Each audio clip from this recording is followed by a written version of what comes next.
do my own thing. And I felt like I had enough experience under my belt at that point. All the business side of things and, marketing and all of that jazz has been new to me. So Whetstone Habitat is my company. I do wildlife habitat consulting and restoration. So I haven't first done myself. Like, that's one thing I joke about, where it's like, I've made all the mistakes so you don't have to. Like, I got a native grasses and wildflowers plan that I'm working on that I'm super excited about, trying to keep things, keep them affordable, but be able to have quality habitat on the landscapes. Works that are going to be really exciting opportunities for Whetstone Habitat. So like you were saying, like I was preaching, that this newsletter is going to be a great place to kind of keep up with all. Tejas. Still two. Tejas Hunt Club Podcast is the podcast for you and you and you and you. What's up, guys? Welcome to episode 25 of the Tejas Hunt Club Podcast in the new and improving studio, as you can see. This week on the podcast, we're going to have my buddy Zack Vucurevich from Whetstone Habitat come on the podcast. He's a wildlife biologist, and he has been all across the country studying different types of habitat for animals. He got his education at West Virginia University, but he grew up all across the country, from Pennsylvania to Arizona. He even spent some time down here in Texas in the hill country working on a ranch down here, learning about that quality deer management. So this is going to be a real cool podcast. He's going to talk about his passion for the job that he has and what he can provide to different landowners as a consultant. He's also going to talk about his new newsletter that's going to be coming out weekly, Whetstone Weekly. It's going to cover different topics in wildlife management and habitat management, which he is very, very knowledgeable in. So you're going to hear that on this podcast. And then, like I said, if you want to learn about what more Zack can do for you, I'll have the link to his website and everything in the description of the podcast. And then also I'll have it pop up at the end as well, or as we're talking to it in the podcast. And if you're not able to, hire him full outright, I suggest that you sign up for the newsletter to get some tips that you could be doing on your property. And like I said, Zack has a lot of knowledge. So all you listeners out there that want to improve or grow bigger deer, or even, have more songbirds or anything, he talks about a client that he has that's their focus, but anything that has to do with wildlife and habitat management, Zack's going to be your guy. So I hope you enjoy this podcast with him. I think it's got a lot of knowledge in it, and he's going to be a resource that I'm definitely going to tap into in the future. So a couple things before we get into the podcast, man. I've been seeing some things on social media, on Facebook and Instagram, of some bear sightings in Texas, and everybody knows that I love bears. I mean, even just seeing them would be cool. I mean, I want to hunt them, of course, but just being able to have those populations coming back in Texas is pretty cool, seeing how they are a native species, which a lot of people don't know. I saw some pictures in a video down in Carrizo Springs, so down in Southwest Texas, so that's pretty cool that they're showing up again. So I wanted to know a little bit more about like the history and things of bears in Texas. So I actually found out that there's the TBBA, the Texas Black Bear Alliance. It's a nonprofit organization, and their focus, I haven't really looked into them. I actually just found them when I was doing research for the podcast. But there looks to be that their mission statement here is their mission statement here is they're a nonprofit coalition of state and federal and private industry and private citizens who seek to promote the restoration of black bears in suitable habitats through its historic range in Texas through cooperative partnerships using education, research, and habitat management. I can agree with all those things. Like I said, I'm gonna do some more research on this organization, but it's pretty cool to see these animals coming back to ranges, like they said, and that were native to them. I mean, they used to be all across the state, and I mean their website. I'll link that also in the description. It has a lot of history and stuff, kind of talking about the black bears. And I'm not gonna bore y'all, but if y'all want to, go check it out. But there were actually four subspecies of black bears that once roamed the state of Texas. So the Louisiana black bear, of course, native to East Texas, the American black bear, which was found in Central and North Texas, and the Mexican black bear, down in South Texas, and the New Mexican black bear out, of course, out in West Texas as well. So those are the 4 subspecies that we had. And I think here they're saying that the ones that we're seeing now, I mean, them woods over in East Texas, I know are got to be holding some bears for sure, but they don't really see those as much. Most of the bear sightings that people have been catching are out in West Texas. There's a in Big Bend, I know for sure, because a lot of the sightings have been there, but even north of there, and then like the one that was last week or so, it was in Carrizo Springs. So they're spreading out pretty far. But yeah, judging, like you said, you can go to their website and check it out, but they have maps and everything showing where all the bears ranges were and all that kind of stuff. I'll screenshot and put it up here in the podcast. So yeah. And then, so that's real cool. Like I said, to see those bears coming back, and hopefully, they'll have a breeding population one day of black bears in Texas. Now that's going to come with some management issues, but I'm sure we'll hopefully figure out how to do that right. So when this podcast drops, I'm sure hopefully y'all guys will be either headed to the dove fields or in the dove fields listening to the podcast, which that'll be pretty cool. But the new effective September 1st, I know we got some new hunting laws and stuff that are coming out. Not too much this year from what I'm seeing. Stats of CWD check stations and stuff that they're still holding on to.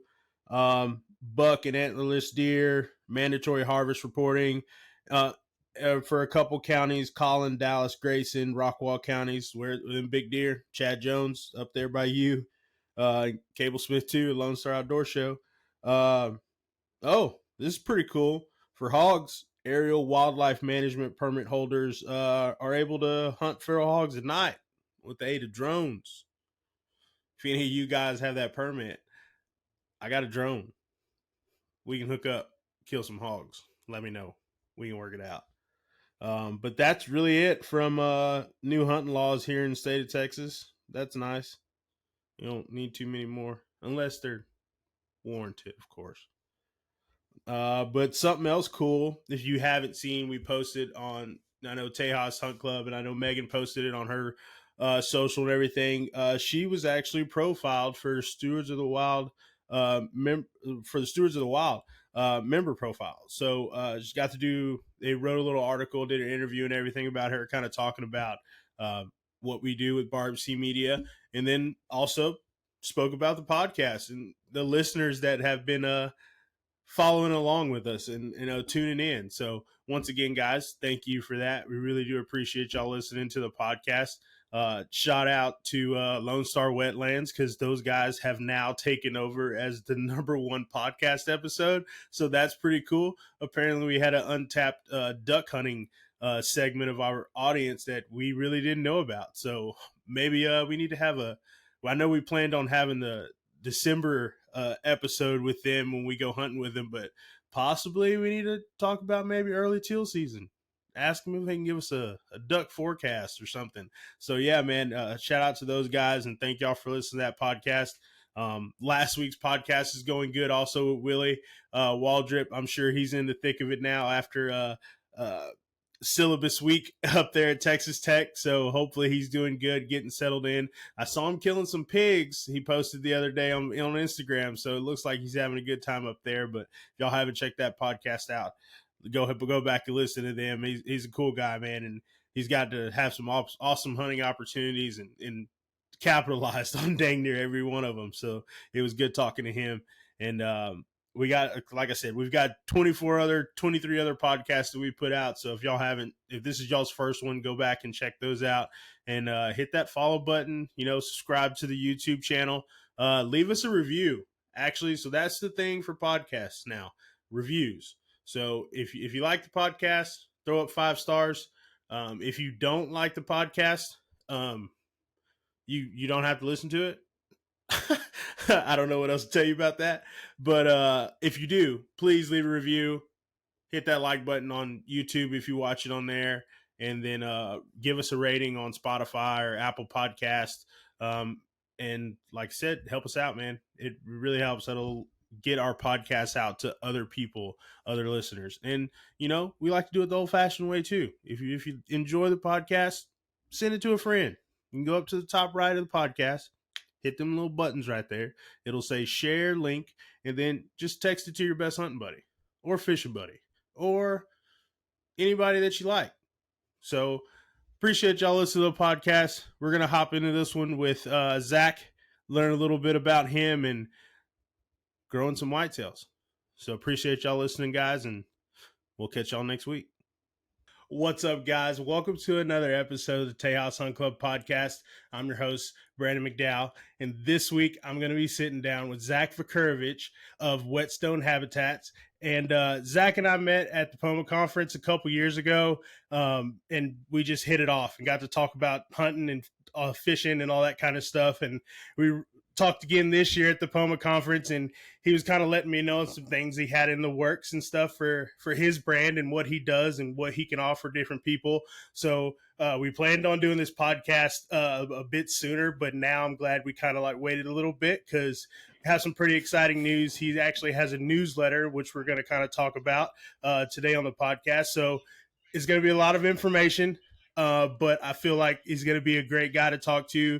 And for all our listeners, he's going to be a great guy for y'all to follow as well. So, Zach, please give us a little introduction about yourself. Kind of tell us where you grew up and everything, and then how you got started in the outdoors. Thank you so much for having me, Brandon. So my name's Zack Vucurevich. I'm a wildlife biologist. Grew up kind of all over the country. I was born in Arizona. Went to high school in Pennsylvania. Got my college degree in wildlife and fisheries management from West Virginia University. So shout out Mountaineers. And then from that point on, I kind of bounced around the country, taking kind of the traditional wildlife biologist route. You know, you're kind of met with a couple options at that point in your career. You can either, go and get your master's or your PhD and kind of jump right into a full-time permanent position, or you can do the route that I did and kind of work a couple seasonal jobs and kind of bounce around the country and gain a little bit of experience as opposed to further in your education. So I went with that route and kind of bounced all over the country. And, at the end of the day, I had a bunch of really great experiences working for different, state and federal agencies, private organizations, nonprofits, and kind of settled down and decided that Whetstone Habitat was something I wanted to pursue. And so it was about 4 years ago now, I started, I'd always chosen jobs in the wildlife industry that kind of dealt with habitat, whether that was when I was working for the West Virginia DNR or when I was down in Texas, working on a ranch down there. It was always very heavy into the habitat management stuff because that always kind of tripped my trigger. So when I was looking at all these different opportunities that I had and all the supervisors that I had and all of those roles, we all got into that job, a wildlife biologist, to be outside getting our hands dirty out in the field.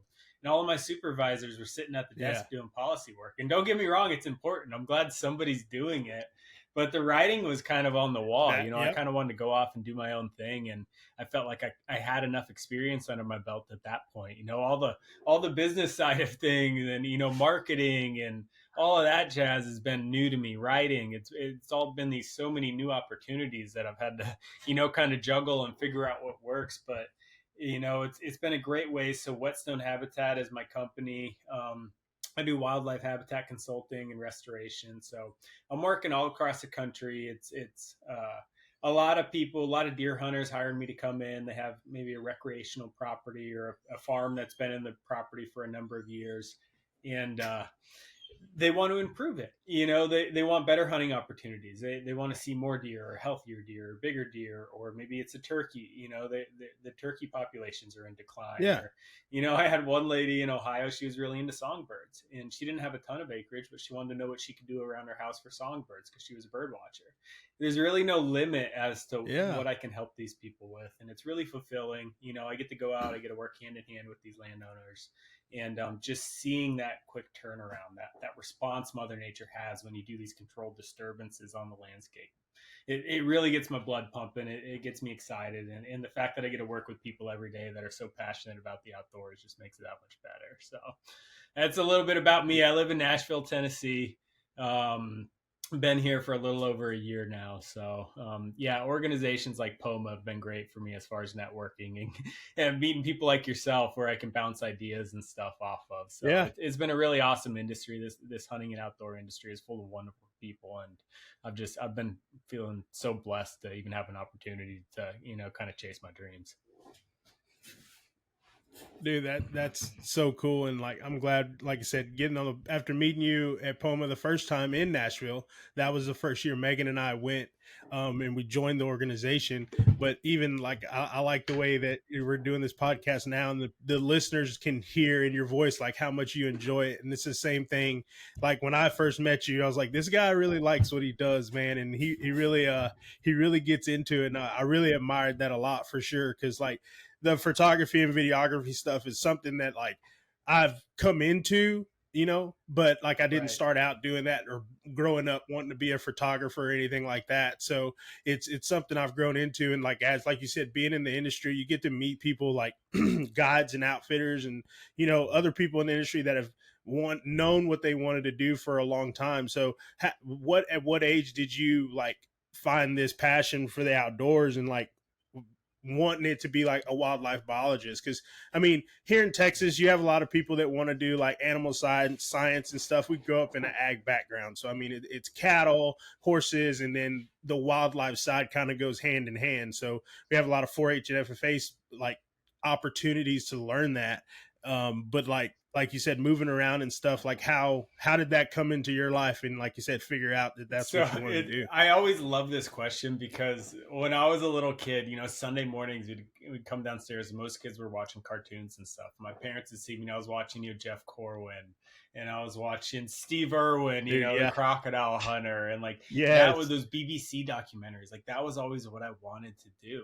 And I was just like obsessed with it since I was a little kid. My dad, growing up in Arizona, it's too hot to really do anything. I remember we were into mountain biking as kids, but it's too hot to go during the day. So like it was before LEDs. So we had these big like halogen lights you would mount to the handlebars and we'd go mountain biking or, all the cactuses everywhere. And like, they'd be burning up, like smoking. They were so hot, but like you had to do what you could do to get outside and get exposed. The only reason we were there at night is to get out of the sun. So my dad was really good about taking us on fishing trips. We'd go up into the White Mountains in northern Arizona. We'd go camping all the time. So I was always engaged with the outdoors and kind of knew what I wanted to do. But short of being a TV host, I didn't know what that meant. Like most people, I meet people my own age that they look around, they might even be hunters, and they just think that wildlife falls from the sky. It's just there. Like so many people take it for granted, and you probably don't run into that like nearly as much in Texas because there is so much private ground over there and people are, so adamant about land management. But up around where I grew up in like central Pennsylvania, it's like people are hitting deer with their car all the time, and it's like they're just like they're a nuisance for people. So really kind of understanding what I wanted to do wasn't always clear. Like I wanted to work with wildlife. I wanted to do something outside. When I started college, I didn't get into wildlife management until later on in my college career. I kind of bounced around different options and found out. I remember I had one really good high school teacher that was, it was like a Bio 2 class, and he was really into salamanders. So he was like a college professor back in the day. His retirement was teaching a couple high school courses, but he was really good. Shout out Randy Castle. He was the one that put it in my head that like you can make a career out of this. Like every state has a state agency. There's all these federal agencies out there. So he kind of planted that seed. I would credit him my junior year high school. But then even when I got into wildlife management, like I knew of biologists, but like most people, it's like game warden is the only real wildlife biologist people think of. So there really are there's a ton of opportunities out there, and it's, you look around and there's around every corner, we're encroaching on more and more wildlife habitat all the time. There's people out there that have to deal with these wildlife conflicts, and there's more jobs popping up than I could ever imagine. And I've only been in the industry. I graduated in 2015. So in 8 years, I've seen, like, it seems like a lot of doors are opening. So anyone passionate about wildlife and interested in getting into it, a lot of biologists are aging out. It's one of those career where a lot of people are getting into retirement age, and there are some doors opening and some opportunities out there. So I would encourage that to any of your listeners. Yeah, definitely. Because I mean, like you said, it's a lot of people in our industry are aging out, and it's we're waiting for the next group of people to be like going and filling in those positions, and sometimes some of those people might not be too Mm-hmm. friendly to people that hunt and fish. So that's another problem we're seeing in some of those state and like That's been a federal shocker to agencies and me over the stuff. But last, I'd say, since I graduated, just the complete transformation of some of those agencies, with more of a preservationist, mindset. It's unbelievable to watch. I talked to yeah, what a good friend of mine is a silviculturist for the Forest Service, and talking to him the other day about the mismanagement of our national forest that he's in charge of. And he's like, my hands are tied. It's upper management telling me what I can yeah, do as a forest manager, and it's like yep, it's a mess, man. So that's where I look at, like, God bless me with the ability to write. I'm looking to tap into being able to be more vocal about some of these things that I'm seeing going on and raising awareness about it, because that's where definitely, we are as communicators. Like, it's up yep. to us to bring this to people's attention.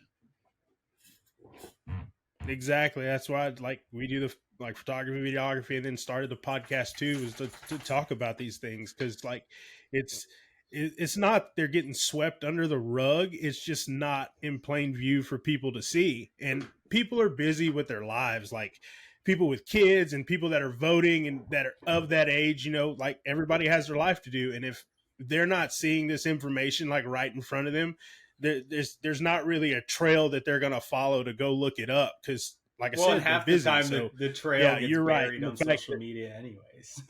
So yeah, that too, the trail that's being left is not the trail to the exactly. right Yeah. answer, So yeah, you are right about us being able to communicate and like tell those stories and things, because and I get it too. Like most of the people that do believe in hunting and fishing want to be hunting and Right. fishing, not necessarily. And that's a sacrifice that a lot of those wildlife biologists for those state agencies make. Like you're most of the time they're Yep. working during hunting season, so they don't get to hunt much, but they're outside. So I could definitely see how that's not like an option that the hunters really want to take, but it's being educated and being able to communicate, and then when it counts, voting on things and being vocal and voicing your opinion when it's time to. But yeah, man, that's cool. Like so working in that industry, and like you said, your transition of going to the federal side and kind of bouncing around, like what was your first job that you had So out my of first college? job out of college was actually down in Texas. So I was on spring Okay. break my senior year of college in Hawaii, and I had a phone interview. And I remember I was loving the time difference because March Madness started that week. And so it was like Yeah, 6 a.m. The games were tipping off in Hawaii because it was noon Eastern time. And so like I was on makes it. Eastern Yeah, time, so I yeah. get up, go for a run, and then I'd like tune in, and I was watching these basketball games. So while I was out there, I had scheduled an interview for a potential job after I graduate, and so I took this position. It was a ranch hand up until hunting season, on a property in Bandera, Texas, so outside of San Antonio in Hill Country. And that first part of Yep. the job, the ranch hand aspect of it, I mean, I loved it. I said I always liked habitat stuff. Even at the time, like part of the deal was we had a lot of cedar encroachment and juniper encroachment. So we'd be Yeah. out there and we would take turns on the skid steer, one day after every other day, day on, day off, day on, day off, sitting in the darn skid steer, cutting, piling up all these cedars and junipers. But it was so important. Like you go to some of these areas around the ranch that they had done that in years past, and it was completely different. The place was transformed. It was Yep. a result of mismanagement. It was, whether it was not having fire on the landscape or keeping cattle off the landscape for too long, where you had these woody encroachment where you didn't want it. It completely changed what the area looked like. So by getting in there and doing some of that work, like I said, Mother Nature's all about doing these controlled disturbances and in making it, kind of transform, trying to replicate some of the stuff that's happened in the past. So we couldn't go through. There was too many, cedars around to burn at the time. It was too much of a fuel load. So you had to Yeah. cut them and stack them and pile them up. So where normally a forest fire would take care of that problem, we were beyond that point. We couldn't do it safely, so we'd get out there and cut it. So all sorts of fun habitat stuff out there. I remember another thing that my ranch manager pounded into my head was the importance of stress on these animals. You know, if you're trying to grow the biggest, most mature animal around, now our fence, it was a high fence ranch, but it wasn't a pin deer operation. So all our deer were naturally, breeding around the ranch. We had a couple different pastures, but thousands of acres for each pasture in most circumstances. So very well managed herd. Our doe management was very rigorous. I killed more deer that year than I'll probably kill the rest of my life, and it was all part of work. It was part of my job. I'd get up in the morning and evening. I was going out and I was meeting the doe quota. So lots of fun things, but again, it just kept getting drilled into my head how important minimizing stress was. Like, what does herd management have to do with stress? It's these people like to think of Bambi, where it's like mom and dad and baby, and they're out in these family groups, and that's short of the doe family groups with the white-tailed deer. You don't have a lot in bachelor groups during the summertime. Like, they aren't as social a creatures as we make them out to be. So if you have too high numbers around, that stresses them out. All of a sudden they're fighting for resources, they're fighting for space, they're transmitting diseases earlier. So like all of these little things that I was kind of picking up along the way. My manager out there, I was working at Flying A Ranch, was the name of the ranch. Keith Lake is the name of the manager. Brilliant guy.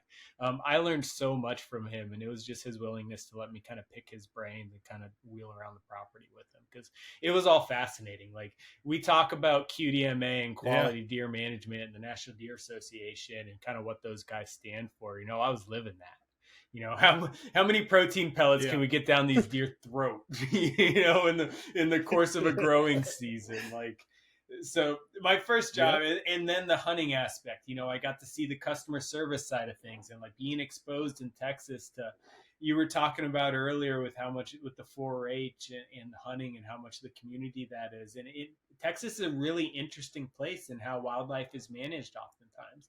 A lot of those ranches and stuff, it's kind of managed like livestock in some instances, and how they're shipping animals around and stuff like that. So it was really interesting. It was all new to me, kind of good exposure, and like being able to understand, the nitty gritty of like genetics. How important are genetics? I was able to learn more on a high fence operation than I could ever learn, managing all low fence operations around, because we could control variables. Like, there's so much that goes into that style of hunting and land management down there that I don't want to say people discredit when you start talking about high fences, but a lot of people do. They do. And like I said, I've worked with a lot of deer breeders, even on that side, just from a marketing standpoint for photos and videos and stuff. And I feel like a lot of it's got a bad rap. I think just because you're going to have individuals that like, for instance, if I think you go shoot a high fence deer, like I don't think there's anything wrong with that. I'm not going to go do that because I don't want to experience that hunt. But I also understand that for a guy that lives in downtown Houston or downtown Dallas or San Antonio, that's a lawyer or a doctor or something like that, that doesn't have the time to go do that. That's hunting to them. It's a different experience for them than it is for me. He's still buying a hunting license. He's still buying camo. He's still buying a rifle or a bow and archery equipment or ammo, bullets, all the stuff that contributes to Pittman Robertson, which goes back to conservation. I can't knock that person. Now, if you're going to do that and then you want to brag that you're the biggest, baddest hunter in the world, well, then that's kind of a different story we're not going to agree on.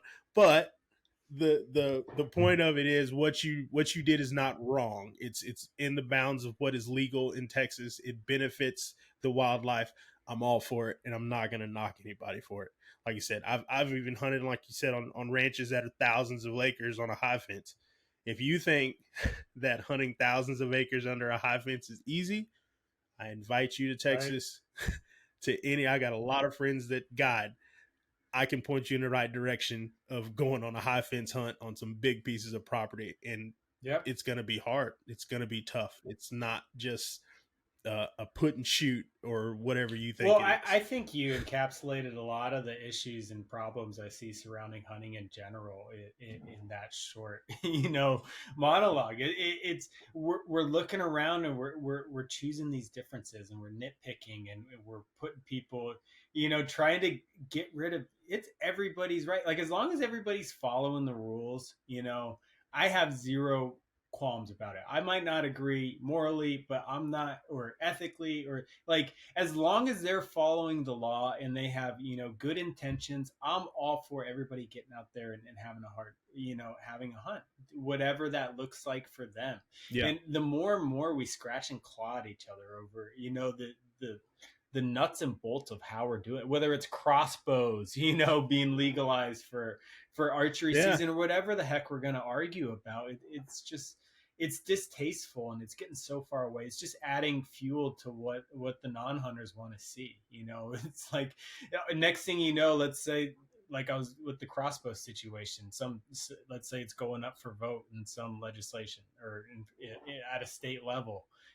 Non-hunters find out about that, they might have an opportunity to ban a hunting implement.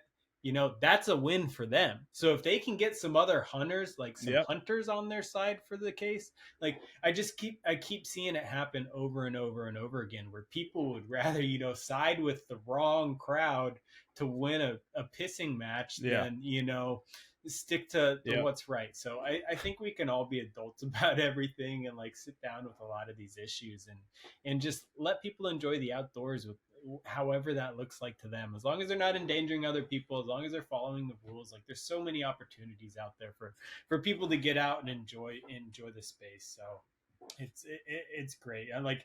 I see a lot of good things in the industry and a lot of good positive trends, but that's one that just keeps happening over and over and over again, where we're just like we're so distasteful when it comes to something we may not agree with, that yet it being legal. Like you don't have to vocalize your opinions, you don't have to, it's we're all on the same team at the end of the day. Like we have a much larger battle we should be worried about. Yes, sir. 100% agreed. Because I mean, it gets ridiculous sometimes, and like you see stuff, and like I don't run into it that much with me, but I see it on other people's pages and stuff, and I'm like, why? And then half the time I'm also thinking like, maybe these are just bots, like people just make up this stuff just to make people mad. Like that's what I think it is half the time, because I have podcasts and I'm talking to people, and for the most part, most of the people that I see in the industry have this same mentality or thought about this as we do, right as we do right now, and it still like shows up. So it obviously it's a mix of stuff that is true and people that are nitpicking, and it's like, guys, we mechanical versus fixed braid broadheads, whatever it is. Should you take a frontal shot? Like it's all these things where it's like it all comes down to personal choice, and let's just respect each other. Yeah. Now, if my name's Levi Morgan, I can take a frontal shot, like he's warranted. But like me, no, I don't have that right now. Yeah. But maybe one day, if I keep practicing and shooting enough and I get confidence with it. But everybody judges on what they can do. Yeah. And half the time it's jealousy. I see it all the time. Like I might have an opportunity to hunt somewhere that's private ground. Oh, private, blah blah blah. You're not busting your ass. It's like, what? Yeah. I think you're jealous.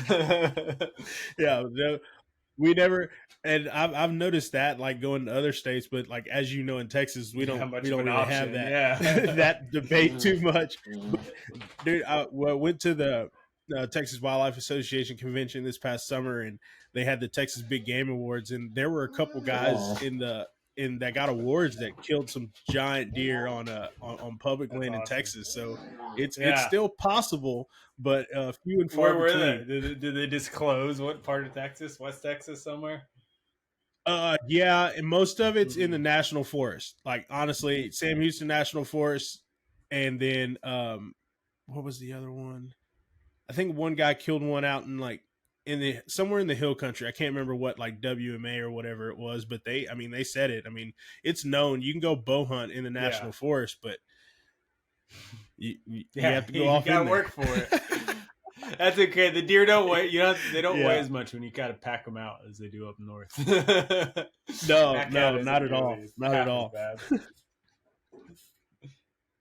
That's funny.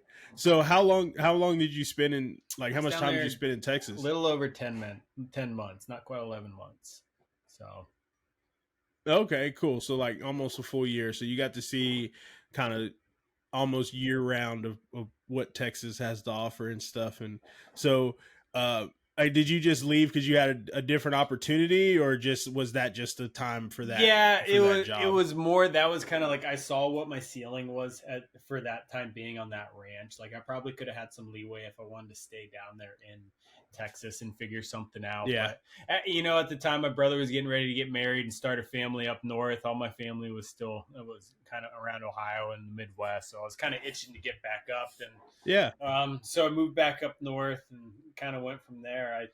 I will say this about Texas: I was there for 10 months, and you guys, you have a way of, if you're not from Texas, it takes a while till people warm up to you. I feel like I picked that up quick. Really? Yeah, I don't know if it's the way I talk or if there's something in my teeth everywhere I go. That's funny, man. That's funny. I'd never realized that. You said you were like around Bandera area when you came down I here. was in Bandera. Cowboy capital of the world. That's I've been different, to a man. couple other places. Cody, Wyoming comes to mind to argue. But yeah. So I just moved. Like Bandera's not that well. It's a little ways from where I'm at now, but we just moved to the hill country, so we're kind of in a different area. I haven't had real time to go out and do stuff yet, but we'll see how friendly they are. Hopefully they're not too mean. dove hunting the cisterns was my favorite thing to do. Like we didn't have many evenings off down there when I was working, but always the assistant manager had a son. He must have been 4 years old at the time, and whenever we'd get an evening off, we'd say, "Hey Brady, you want to come play bird dog?" Because nobody had a bird dog, and we'd go all pile in the shadow next to the cistern and wait on those doves to come in and land at night, and send Brady out there to go pick them up for us. So it was fun. It was it was hard work. It was fun work. Like I said, I learned a ton. It was great. I wouldn't change anything about picking that job up out of college.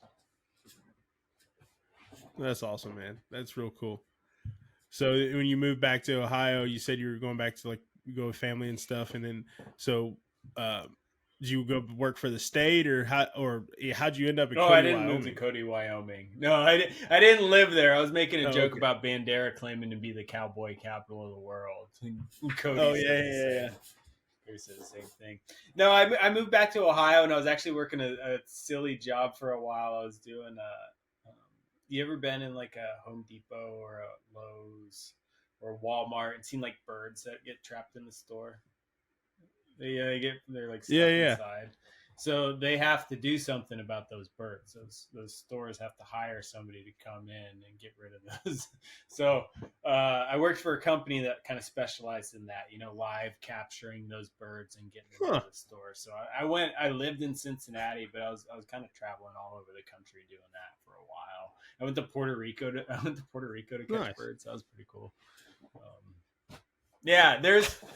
Dude, it's always like the strangest, not that job's strange, but like it's different, and you get to always hear like people that have different jobs like that. They're like, oh yeah, I did this, but then it led me to get to go do this. So like, even though like you're probably like bored or like I gotta go catch these birds, you had the opportunity to go do it in Puerto Rico. Like, it became personal. Like they were pretty smart. Whenever it was like like depending on what species of bird you were going after, I could talk all day about catching birds. It would turn into like a chess match. Like people don't think about it. Oh, dude, that's hilarious. But it's yeah, because we're trying to catch them. So the way we would catch them, it's like ornithologists, people who study birds, bird biologists, they use a mist net. And it's like, if you've ever seen like a gill net, like people use for salmon and stuff, where they'll swim into it and get stuck. Yeah. It's like that, but kind of scaled down. Think of like monofilament fishing string. This really fine net with big webbing. Birds will fly into it. So like an ornithologist would use it. they'll play some bird calls or put it in an area that has a lot of bird traffic, and these birds fly into it and get tangled up, and then you pull them out. It doesn't hurt them. You can put a bird band on their leg or a GPS tracking transmitter or whatever you're doing. In our case, we're getting them the heck out of, a Walmart or whatever. So we would hoist these nets way up in the rafters. Then you'd have to flush the birds and try to get them to flush into those nets. So you're like, okay. And it's like hunting, you're like, where's the food? They're going like the bird seeds. Like in a Sam's Club, it was always where like the bird food or the pet food, because the bags would rip open. There's always pet food on the ground. So it's like, okay, that's where they're getting food. Yeah. Where are they getting water? The coolers. Above all the coolers in Costco, there's all those piping and it's always dripping.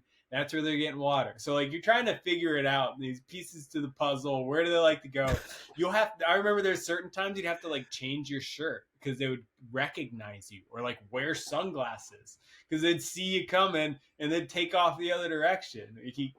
It's crazy. It was a fun job, like there's still people doing it. Like that's really the company's still around. Yeah. Yeah. Well, I never really thought about that. Like, I mean, I guess, I don't know if we have that in Texas. If we do, you do. I hope we do. But I worked at Sam. It's a health. It's a health concern. If they're defecating on the products, and then also nobody's going to buy a product with a bunch of bird crap on it. So true. I worked at Sam's Club in College Station for a while, and I mean, we had birds in there. We had bats too one time, and like I don't know who they called, but like I never saw anybody running around with nets trying to catch them or anything. So that's why I was like, man, I wonder what they did, or like, did they just sneak in there and do it at night? Yeah, so that's kind of where this company kind of took off. I'm trying to tell their origin story. So they used to have to shut the stores down because one thing about birds is they're not nocturnal. They only fly around during the day. So if you get in there, they'd have to shut the store down so they could get in there with air rifles and shoot the birds out of the rafters, So whenever a company came up with this way to like get them out of the store where they could stay open and not lose out all on this profit, like I don't know how much they were charging the company I worked for me to go in there and do it, but I think it was quite lucrative at the time. It was, I'd get a couple $100 for going out there, and like sometimes I'd be in and out in a couple hours. Other times I might spend 2 or 3 days going back to the same stupid store because one bird is there and I can't, like, I'm getting outsmarted by a bird with a brain the size of a pea. Like it's very humiliating. Wildlife can humiliate you, as any hunter knows. Any turkey hunter can tell you that. Oh yeah. They can make you feel like you're not even human. Like, how do I even have opposable thumbs right now? Like, I should be just like beating my chest. Why did I think that was a good idea? Like, how could I possibly have thought that would have worked? Yeah. Like, that bird is 10 steps ahead of me. Like you're yeah, it's ridiculous. Yeah, and like it's crazy. Like we were turkey hunting one time, and I think I've told this story before, but we had this turkey come in, and we saw him running in for a long ways away, and my buddy Jared called him in, and I was just thinking about how beautiful the footage was that Megan was going to get with the camera. And I just forgot all about like getting ready and getting my gun up and stuff. And he got about like maybe 15 yards from me, and my gun was still in between my legs and I couldn't pick it up. And I just tried to pick it up real quick. And like, he saw me, like I double moved. Like I didn't make it real smooth when I went to go grab the gun, and I raised up and I shot 3 times, and I had to watch him run all the way back down the same trail. I hope it wasn't the last day of the season. It's just like, oh, yeah. But birds may have small brains, but somehow that sounds they're pretty about like smart. how my spring season ended this year. I was thinking about that. Oh man, where did you hunt Kentucky. out? Would you hunt out in Tennessee? So I didn't hunt Tennessee this year. Cool. My family's farm is in Kentucky. It's about 2 hours east of Nashville. Yeah. Nice. Yeah. Nice. Yeah, I love it. Pretty cool. So what? It's awesome. Yeah. So like, is that where your hunting spot that you have? So we got about 300 acres. like I said, it's about 2 hours away from where I'm at. We've had the property for about 6 years now, and just seeing the transformation when we took over, the deer herd was like not good. Like people, Kentucky has some big deer getting shot every year. Like don't get me wrong, they like every year they're one of the top 5 states and big bucks getting killed. But that's mostly the northern part of the state. You know, you follow kind of that northwestern boundary, and where the Ohio River Valley is where most of those big, huge, giant deer are getting shot in Kentucky. You know, people don't think we're the hill country. We're like almost Appalachia. You know, Cumberland County, Kentucky. Like we're Daniel Boone country, and so it's not really known for growing big deer. And like seeing what the property went from, where we had a couple, you know, maybe 3-year-olds, 110, 120 inch 3-year-olds running around, and like, you know, last year I harvested, it was a 147. Like the year before that, between my dad, my neighbor, and I, we had 2 deer over 160 harvested, and then I shot one that was 140 something. You know, like it's turning into a very productive area. And it's been an awesome, you know, proving grounds for me. You know, I'm not going to recommend. I'm not going to recommend anything to my clients that I haven't first done myself. Like that's one thing I joke about, where it's like I've made all the mistakes so you don't have to.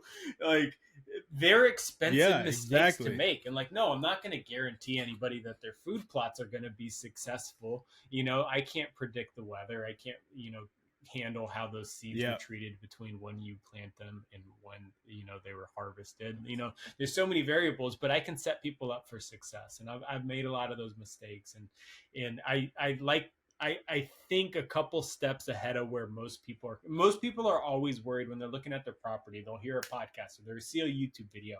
They're so glued in on like getting one, you know, whether it's a technique or, you know, whatever they're trying to accomplish. They get so narrowed in on like getting that thing done that they don't think of the implications or how it plays into the other stuff they're doing on the property. And a lot of people, like I'll take hinge cutting, for example.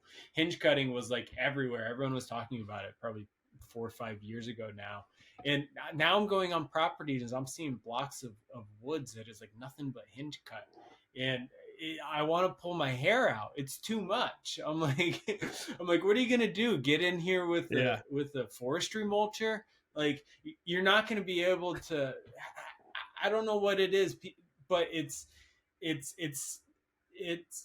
just inexperience. You know, you can chalk it up.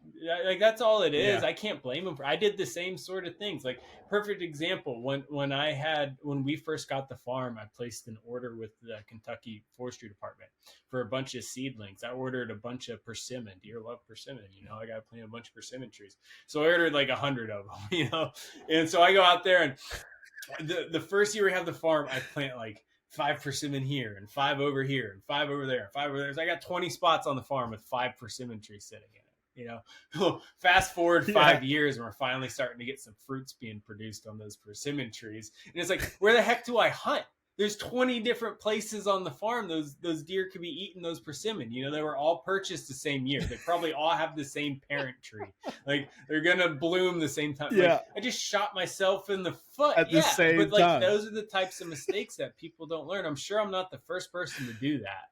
You know, like but so there's a certain amount of like intricacy that goes into these management plans. And when I'm working for people, I'm writing these management plans, I take so much pride in setting them up for that success and putting them in a position where not only do they have a roadmap to get that property the way I'd like to see it, but I give them the tools where they can start making some of these management decisions on their own. You know, I want to give them enough confidence in their capabilities that they can extrapolate what I teach them or what I have in that piece of paper across the property. So got a little off track of talking about my family farm, but that family farm is really crucial to me as far as learning how. Like you said, that's a lot of my like my native prairie infatuation. Like I have the soft spot for grassland, so like a lot of as often as it makes sense, I'm trying to incorporate these grassland habitats into early successional type habitats into these management plans. And you know, the white-tailed deer it's such a fun critter to manage for. Like, I don't think people I'm like a kid in a candy store everywhere I go when people hire me to manage for whitetail. And like, Yeah. when you talk about, when people are describing the whitetail as a species, a term that gets thrown around all the time is edge. I have it in my slogan for my company, Whetstone Habitat. Give your property the edge. What is an edge species? When somebody says an edge species, they're talking about a creature that gravitates to where two different habitat types butt up against each other, come together, they form that edge. So Yep. the white-tailed deer is such an edge species that when I'm managing for them, a lot of what I'm doing is trying to cram as many different habitat types as I can into one property. I'm doing it in a manner that makes it huntable and beneficial for, but think about all the other wildlife that, like, I take a woodlot that used to be single age, it might be an old growth, everything in there is 100 years old. I might go in there and have two or three different treatments for that woodlot to diversify it into a couple different age structures, where I might have some young forest habitat, might have a savanna type habitat incorporated in there. And making something out of nothing is, I'm trying to create as many of those edges as I can and really condense them down. But when you look at the biomass and the amount of diversity that you're attracting to these locations, because all of a sudden you have that old growth structure still there for the flying squirrels. You have that kind of middle ground in a savanna that'd be beneficial, roosting grounds for a turkey. You have that. All of a sudden we're Yeah. introducing young forest type habitat that's great for, escape cover for a bobwhite quail, or if you have grouse around, they love that young forest habitat, or winter browse for you white-tailed deer. There's all these different species that start benefiting from the landscape when I Yes. get my hands on a property and start massaging it into a good whitetail property. It's like I get to I get to play and make homes for so many different critters that otherwise people wouldn't give them the time of day, and it all kind of falls under that umbrella of deer management. And so I feel like I was saying, a kid in Yeah. a candy store. It's just really awesome to get out there and to be able to manipulate the landscape in a way that's going to be, so impactful. And even if the landowner is unaware to all those other benefits, the fact that they're getting out there and doing it, like, that's where Yeah. it blows a lot of people's minds. Where, like, they're doing all this work to shoot bigger deer. And it's like, why do you care what the reasoning is? Look at the end product. Look Yeah. at what's being produced because of their desire to have bigger deer on the property. I couldn't care less, what their Exactly. reasoning is. It's great Yeah. habitat on the landscape for animals that are a public resource. Like, that's what people lose sight of. Yes, it's on private Yep. ground, but they're still managing for the public resource, whether that's, little Tweety birds using the scrub brush, or whether that's white-tailed deer that your neighbor inevitably shoots. We're managing for the public good. So Yeah, exactly, exactly. And I think there's I think there's been, especially outside of Texas. I mean, you go to the Midwest, you go to Iowa, states like that, and you have people that have private ground, and they're managing it like this. And I feel like that's been one of the things, like we talked about earlier, is like people that talk about, oh well, I only hunt public, and the guy that's lucky enough to have private ground, lucky enough to yeah, have private ground means that either you're working your butt off to pay someone like yourself to help you manage that property, or you're working your butt off to then pay to have time off so you can manage your property like that. So just because he was, someone paid for a piece of property, that there's a lot of work still tied to it. Like, they're not just because think they of how bought it many doesn't mean they're gonna, yeah think of how shoot many big man deer. hours are tied into managing a large piece of property. And then think of how many man hours are involved with, like, staring at an onyx map. And, like, I'm not saying there aren't, badass hunters out there going back and doing the public lands thing. I'm getting ready to go out to Montana and do a public lands hunt. Like, it's Yeah. one of those, like, I'm glad we have opportunities in all places, but to poo poo someone for hunting on private land, or for owning private land, like, it's so nearsighted. Like, I just got done explaining how passionate Yep. I am and my clients are for having an impact on the landscape, and an impact that's going to benefit things outside. Nothing's glued to that perimeter fence. Anything can walk. In Yeah. most instances, there isn't even a perimeter fence. It's just like the wildlife Yeah. knows no property line. So the fact that I'm being able to manipulate states from Minnesota to New York all the way down into Missouri, like it's awesome. I think of the amount of Yeah. acreage I've had to impact. Yeah. That's It cool. gets me excited. Do you have that No, I number by keep meaning to chance? Do sit you have that down and written go down somewhere? through and add it up. I should. I Dude, should keep a you total on gotta my at least, website. It would be a fun idea. yeah, you should keep a total, or at least like do a map or something and mark all the places that you've like worked on. Yeah. That would be Mhm. real cool to see, and like especially like going with your company going forward, just like the amount of ground you're going I to would cover. like. Like I would like to figure that's out a way to turn my clients and former clients into some form of whether like a community. I don't know if that would be like an interactive map where people could reach out to other clients or people interested. yeah, I don't know what that would look like, but I feel very fortunate every time I show up on a property or a site visit. I'm showing up having some understanding of what the individual, the landowner is like, having had conversations, email exchanges with them, and I'm yeah, still blown away by how wonderful everyone is. We're all there for the same purpose. We're all very conservation focused. All different walks of life. I got one client whose family owns a dairy farm. I got another one who's a truck driver. I got about 100 CPAs. I got brain surgeon.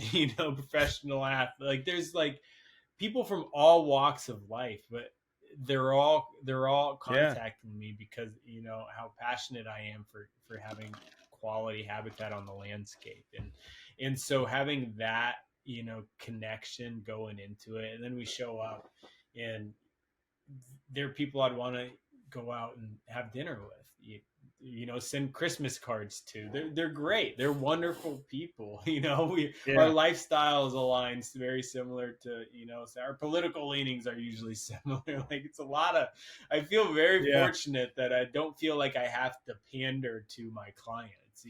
They're very similar to me in a lot yeah. of That's ways. awesome. And I've made a lot of wonderful friendships, whether that's through my work with consulting or through my writing and my relationship with organizations like POMA. It's been extraordinary, the people I've met in this space. That's so cool, man. Like, so walk me through like if somebody were to contact you and say, "Hey, I don't know if you have like a limit on like acreage that you work on like as a minimum or something, but like say I have a piece of property and I want you to help me with it. Like how does that Yeah, process work? so there's most of the time, like if somebody wants to contact me, I encourage them all to go onto my website, and there's a contact me form. So it's whetstonehabitat.com, WHETSTONE. WhetstoneHabitat.com. There's a form there. Contact us, or I forget exactly the verbiage on there. But I'd set up a phone call and kind of pick their brains, figure out what's their intent. That's the most important thing, is figuring out what do they want to do with the place. Kind of what's their vision. What kind of means do they have at their disposal? Like what type of equipment do they have? What have they been doing in the past? Yeah, How long have they owned this farm? What type of trail camera pictures are they working with? These initial conversations have been as short and sweet as 10 minutes, and they've been as long as 3 hours, just sitting down talking to this person about their farm. I love it. It's great. yeah, But once that's, if we decide it's a good fit and they want to use me going forward, it'd be a matter of, coordinating a date on the calendar.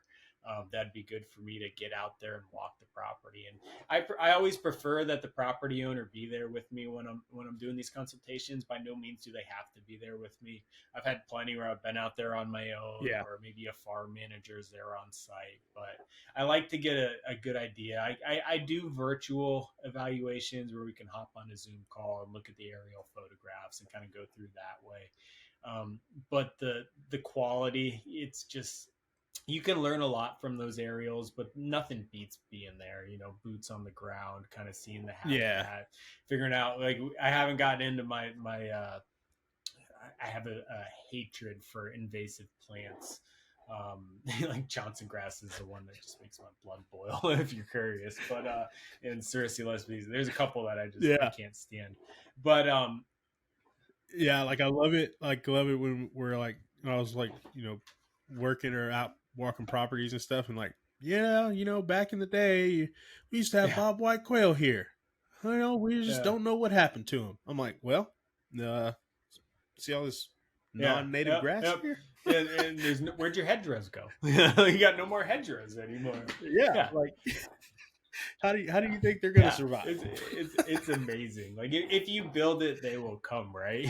So, Yep. it's a great opportunity to me. Like I'm getting out there and I'm meeting with these landowners, and like once I'm on site and I have an idea of what their goals are, then I really like to pride myself in kind of working as a liaison. So like there's funding opportunities out there for a lot of these property owners, and many people are unaware of it. And like I never go out there and like guarantee people I can find them money. Like it's not my money to give, but people don't realize that the federal government, like USDA, wants to reward landowners for doing good conservation practices on their property. So if you look at the management plans that Yes, I'm sir. writing and like I'm handing them over to a property owner, and you look at the stuff that I'm prioritizing for that property owner to achieve. So it's probably something along the lines of get rid of all the invasive species. Oh, they have cost share programs to help fund that.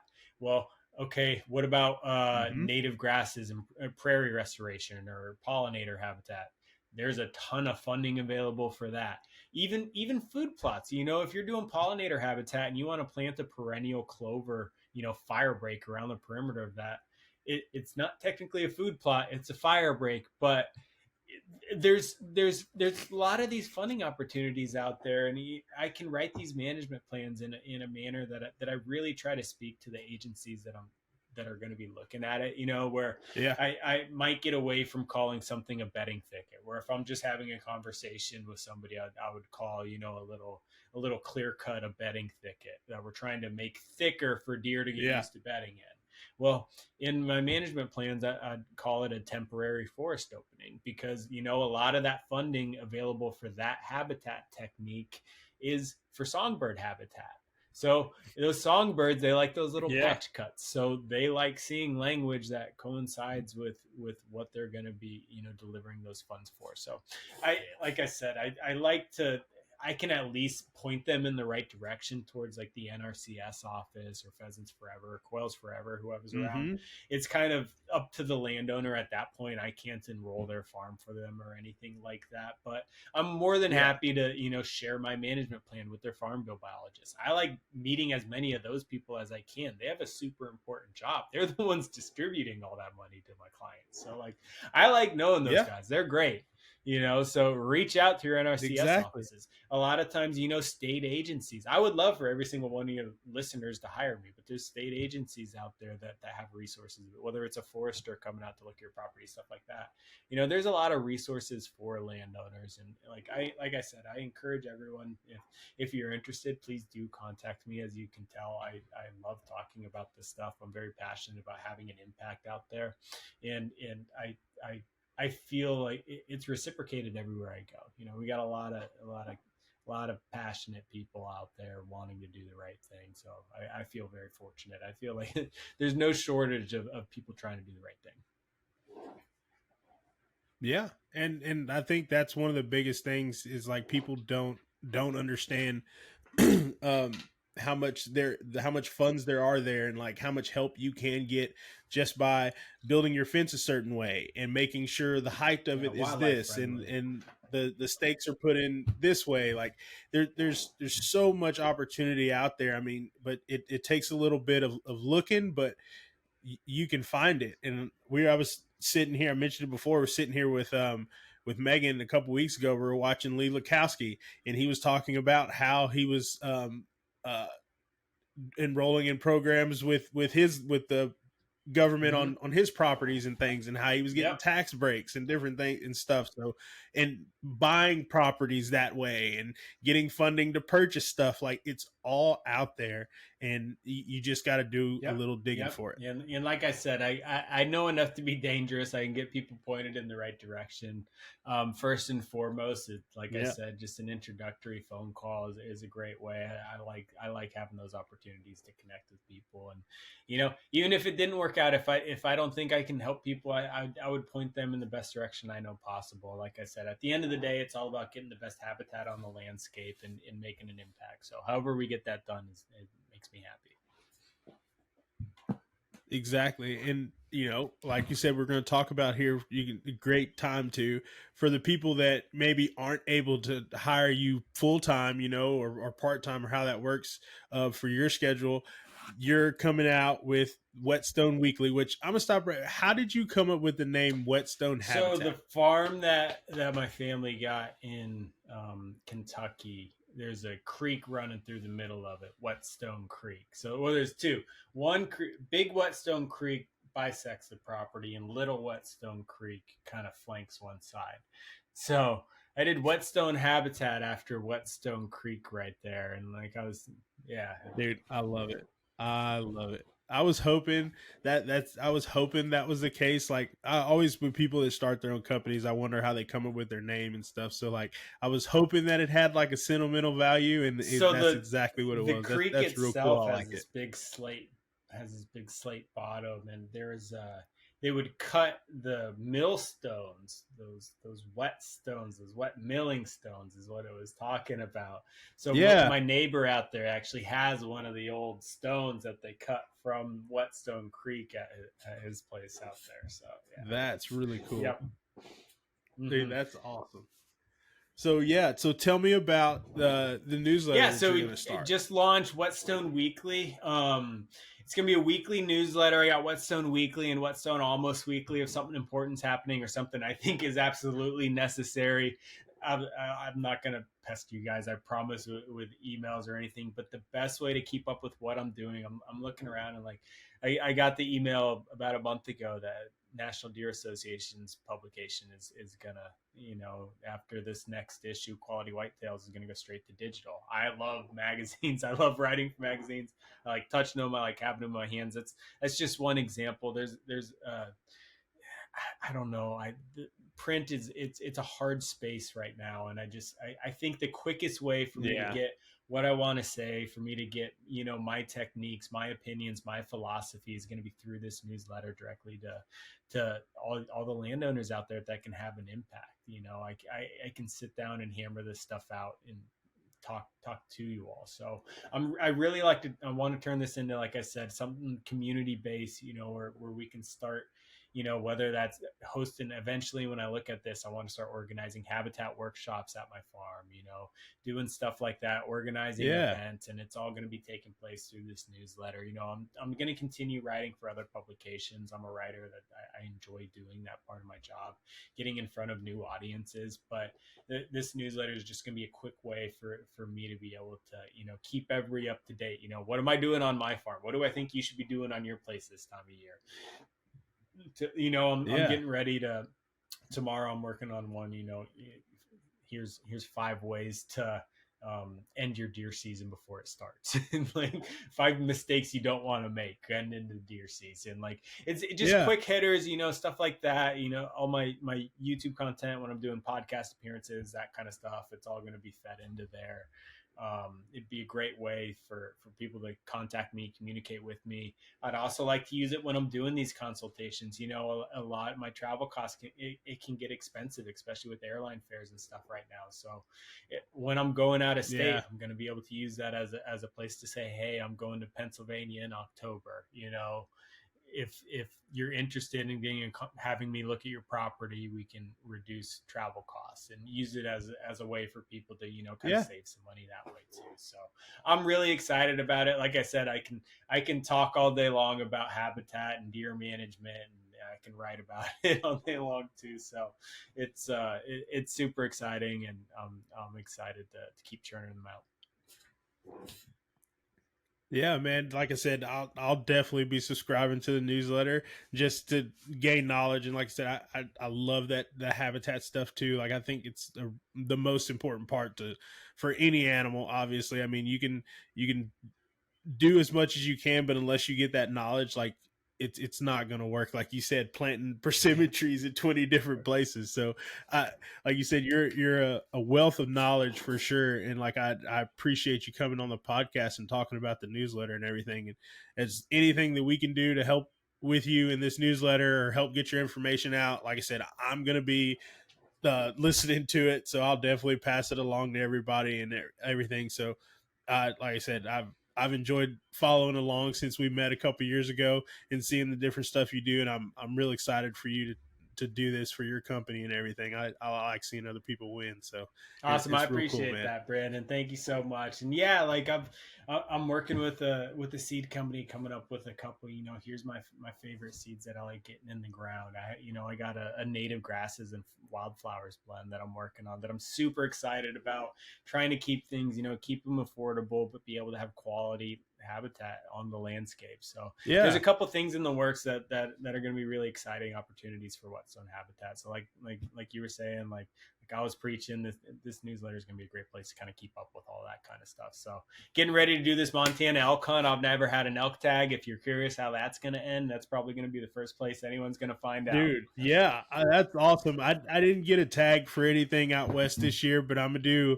I got to play some hunting here in Texas, and then I'm gonna do some guiding and stuff, hopefully, and then I'm trying to work on something for December. If I can get it, it's gonna be pretty cool. But if not, we'll keep working on it. But yeah, man, dude, that elk. I do want to hunt elk, but I'm more of a mule deer fan than elk. I have a deer but tag Montana too. has. So, Oh, dude, so that excited. is the perfect storm. So that's awesome. So you're going to Montana? I got a combo tag. So the region I'm going to be hunting, I can get a brow tine bull and any deer. So, dude, that's going to be whitetail awesome, and muleys running around, but I'm gonna, unless it's a stallion of a whitetail, unless it gets me really excited, I don't know if I could bring myself to go all the way to drive all the way to Montana and shoot a freaking whitetail. Shoot a whitetail. That's awesome, man. That's gonna be a lot of fun. So, like, you got a group of buddies or something? Anybody there? So do you know Mike Klingen, Montana Outdoor Imagery from POMA? So he's meeting me out there. My best childhood friend, one of my best buddies, is flying into Nashville on the 7th and driving out there with me. He's a super awesome guy. One of my best friends. He was a Navy Special Forces, recently retired, recently got married, and he's getting ready to move to Ohio, back to Ohio. So he's getting ready to move much closer to me than San Diego. So I pitched the idea of him driving out there with me and joining me on the hunt. He was all in on it, so I'm super excited. We're right around, and then like my appetizer, I got archery opener next weekend in Kentucky at the farm. So, this weekend. So Saturday.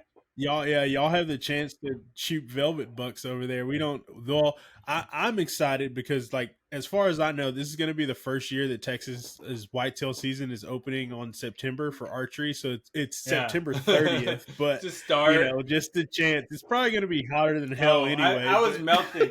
You might try to go sit in the stand. That deer right there. So I shot him last year. In velvet, and he was I couldn't touch him without just the ticks. The ticks were unbelievable. I've never seen anything like it. They were so bad. So I got him. I got his head cut off. I knew he was going to do a Euro mount. I want somebody to put the fuzzy back on, but I stripped it off. But anyway, so I got his head cut off. And then before I went and peeled it, I was trying to figure out what to do with those ticks. And so I hope my dad doesn't listen. We have a chest freezer, and I took a contractor's bag, and I put that thing. And he's pretty narrow. I think it was like maybe 13 and a half inches inside spread. So I was able to fit him in the freezer, and I closed that freezer and I froze him solid for like 48 hours so I could kill all those ticks off of him. My ticks off of it. Put that thing in the freezer. It was in a trash bag. Yeah. That's funny. That's funny. It's like, I'll clean it out, I promise. I didn't know what Oh else to man, well do. that's But awesome, yep, man. yep. It should be a Right? fun couple of weeks, fun September. I'm really looking forward to it. Dude, that's awesome, man. Well, good luck, dude. I'll definitely be following along and see. Hopefully, you get an elk and a mule deer. I That'd be hope awesome, so. man. Yep, I appreciate that. I'll do my best. Heck yeah, man. Well, after you get back, we'll have to hop on and do a little recap, whether you get one or not. I love hearing about people going hunting and stuff, especially out west, because I got to go to Idaho for the first time last year. I'm not going this year, but I'm really want to go to New Mexico or try to go to New Mexico next year. Either do the Scimitar Oryx hunt that they have out there, or try to go shoot an antelope or something. You can go so I worked for the Forest Service in the Guadalupes down there, and outside of Carlsbad. There's a big sheep out there. There's a big Barbary running around, but they're hard to find. It's like when I was looking for them, you'd look for like the gnarliest, like no possible chance any life form. Like I'd be surprised to see a bird hanging out up there, and like that's where they'll be. So they're really cool. Exactly. I got a chance. Yeah, I might go do a guided. Well, I'm not going to be hunting, but I might go guide on a trip out in the Davis Mountains. Hopefully this winter for Aoudad. So yeah, they're one of my. I've never shot one. I've always wanted. Like a lot of people. I've never shot one either, but like a lot of people like Aoudad. Like sometimes, but like I freaking love them. I can hunt them all day. Now, would I'd rather have big horns than Aoudad? Yeah. Probably, but I like the Aoudad too. It's one of those things where like I don't know. I don't know enough about the I don't know how long, like if you extirpate an Aoudad from the landscape, like say they've been native to a range for a certain period of time, like at what point is it safe? Like I think brucellosis is one of the big ones or something that they're worried about transmitting, or scabies. There's a couple different things they're worried about getting transmitted. And like I said, I want to speak out of pocket, but I'd be really curious to know how long an area has to be, devoid of Aoudad before you can put bighorns back on the landscape. Yeah, that would be something interesting to see. Like I've seen a couple things. Wild Sheep Foundation's put out some videos, but I think it's something that they're starting to pay attention to a lot more. Than hopefully here soon we'll have some more information. And like having to ship those things around to different mountain ranges all the time is just not viable. It might be working, but we need to come up with some solutions. So it's been fun, man. I can talk conservation all night long. I appreciate you. Thank you so much for having me. This is a little bit later than we were no problem at all. But we got her done. Hey, man, it works, man. It works. Well, cool, man. Like I said, I appreciate you coming on the podcast. Everybody, Whetstone Habitat, give him a follow. Sign up for the newsletter. He's got a lot of information. As you can tell, we just got just barely to the tip of the iceberg. So hopefully, like I said, good luck on your hunt, man. We'll have you back on the podcast to talk about that. So thanks for listening, guys. We'll see you next week. Brandon. Thanks for having me.